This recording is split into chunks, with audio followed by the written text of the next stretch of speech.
Dear students, welcome to my YouTube channel. आज हम Rajasthan board of secondary education के secondary exam 2019 यानी 10th board के 2019 में आए हुए एक टेंस के क्वेश्चंस का अध्ययन करेंगे। डियर स्टूडेंट्स, क्वेश्चंस इस प्रकार है। Fill in the blank with correct form of the verb given in the bracket, यानी ब्रैकेट में दी गई क्रिया के सही रूप को आपको नीचे दिए गए इन सेंटेंस में फिलअप करना है। डियर स्टूडेंट्स, प्रत्येक टेंस में अलग अलग हेल्पिंग वर्ब और वर्ब का प्रयोग होता है और इन्हीं हेल्पिंग वर्ब का टेंस के अकॉर्डिंग सही प्रयोग करना ही टेंस कहलाता है। तो डियर स्टूडेंट्स, आइए एक एक हम क्वेश्चंस को देखते हैं, उसके टेंस को पहचानते हैं और टेंस को पहचान कर उसके अकॉर्डिंग हेल्पिंग वर्ब और वर्ब फिलअप करते हैं। डियर स्टूडेंट्स, आप देखें 8 सेंटेंस दिए गए हैं जो कि बोर्ड पैटर्न के अकॉर्डिंग है और प्रत्येक सेंटेंस में एक वर्ब कोष्टक में दी होती है और ये कोष्टक में हमेशा वर्ब की फर्स्ट फॉर्म होती है जिसको हमें दिए गए सेंटेंस में यानी ब्लैंक में भरना होता है। तो पहला सेंटेंस है, remove your shoes outside as I blank the floor just now mop.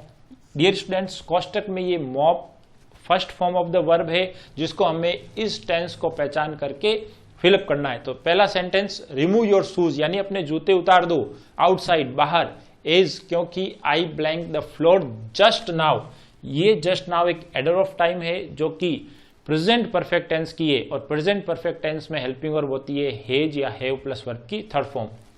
तो यहां पर आई है तो आई के अकॉर्डिंग हम हेल्पिंग वर्ब का प्रयोग करेंगे हैव और वर्ब की थर्ड फॉर्म मॉप्ड, तब हमारा सेंटेंस बिल्कुल सही हो जाएगा। तो remove your shoes outside as I have mopped the floor just now.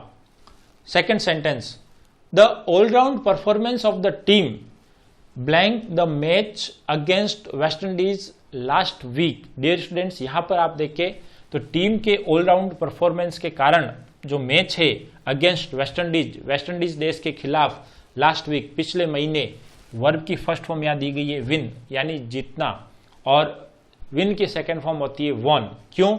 क्योंकि यहाँ पर लास्ट वीक आया है यानी सिंपल पास्ट टेंस है और सिंपल पास्ट में वर्ब की सेकेंड फॉर्म हम फिलअप करते हैं तो विन को हम लिखेंगे वॉन के रूप में।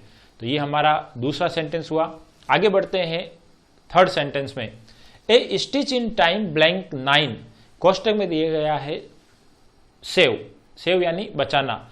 ए स्टिच इन टाइम ये एक प्रोवर्ब है और प्रोवर्ब हमेशा प्रेजेंट सिंपल टेंस के अंतर्गत आती है और इसलिए प्रेजेंट सिंपल टेंस के अकॉर्डिंग हम इसमें वर्ब की फर्स्ट फॉर्म या वर्ब की फर्स्ट फॉर्म के साथ एस या ईएस का प्रयोग करेंगे। तो यहाँ पर वर्ब की फर्स्ट फॉर्म दी गई है, इसी को हम लिख लेंगे और इसके साथ एस या ईएस लगाना है या नहीं लगाना है इसको हम देखेंगे सेंटेंस के सब्जेक्ट। तो सेंटेंस का सब्जेक्ट ए स्टिचेज यानी सिंगुलर है तो हम यहाँ पर लिखेंगे एस सेव्स। तो ए स्टिच इन टाइम सेव्स 9 यानी समय पर किया गया कार्य हमें आने वाली मुसीबतों से बचाता है। Next D, Priyanka blank all the questions perfectly. Priyanka ने सभी क्वेश्चंस परफेक्टली बहुत ही अच्छी तरीके से कर लिए।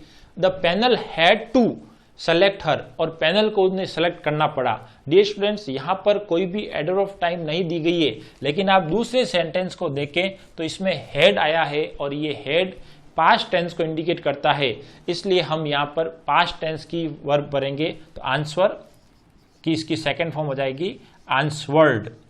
Priyanka answered all the questions perfectly, the panel had to select her. Next, the little girl blank into the mud pond before I want step. Dear students, यहां पर आप देखें बिफोर और बिफोर के बाद वर्ब की second form, subject plus verb की second form यानी सिंपल पास्ट है। जब बिफोर के बाद सिंपल पास्ट टेंस हो तो बिफोर से पहले वाला सेंटेंस होता है पास्ट परफेक्ट और पास्ट परफेक्ट टेंस की पहचान होती है हेड प्लस वर्ब की थर्ड फॉर्म। तो यहां पर स्टेप वर्ब है, इसको हम हेड के साथ लिखेंगे। The little girl had stepped into the mud pond before I want, यानी मेरे चेताने से पहले ही छोटी लड़की ने एक कीचड़ के पॉन्ड में अपना पैर दे दिया। Next, nobody spoke allowed. Nobody किसी ने भी नहीं, स्पोक बोला, अलाउड तेज, वाइल जबकि the teacher blank the picture on the board. जब टीचर ऑन द बोर्ड यानी बोर्ड पर पिक्चर ड्रॉ कर रहे थे उस समय कोई भी बच्चा यानी स्टूडेंट्स स्पोक नहीं बोला। तो यहां पर आप देखें तो वर्ब की सेकंड फॉर्म है जो पास्ट टेंस को इंडिकेट कर रही है, वाइल का प्रयोग हुआ है यानी जबकि यानी एक कार्य हो रहा है तब दूसरा कार्य हुआ कि बच्चे नहीं बोले।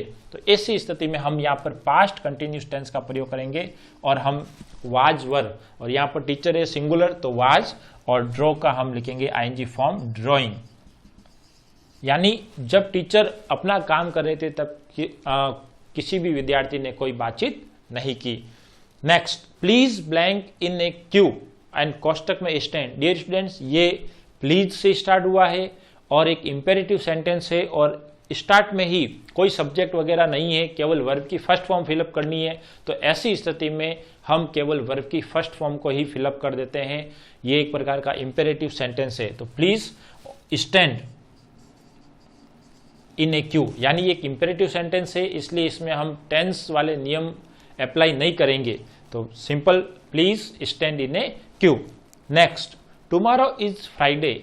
टुमारो यानी आने वाला कल, फ्यूचर टेंस। तो टुमारो इज फ्राइडे, कल फ्राइडे है। I blank to city market go, कोष्टक में दी गई है वर्ब की फर्स्ट फॉर्म।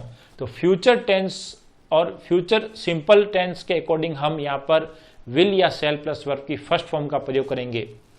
सब्जेक्ट आपका आई है तो ऐसी स्थिति में हम यहाँ प्रयोग करेंगे सेल का।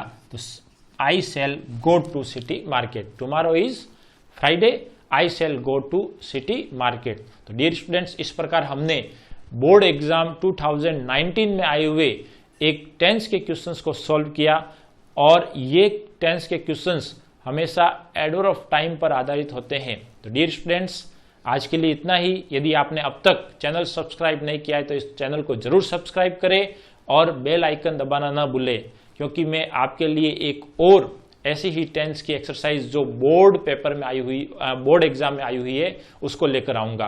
Thank you.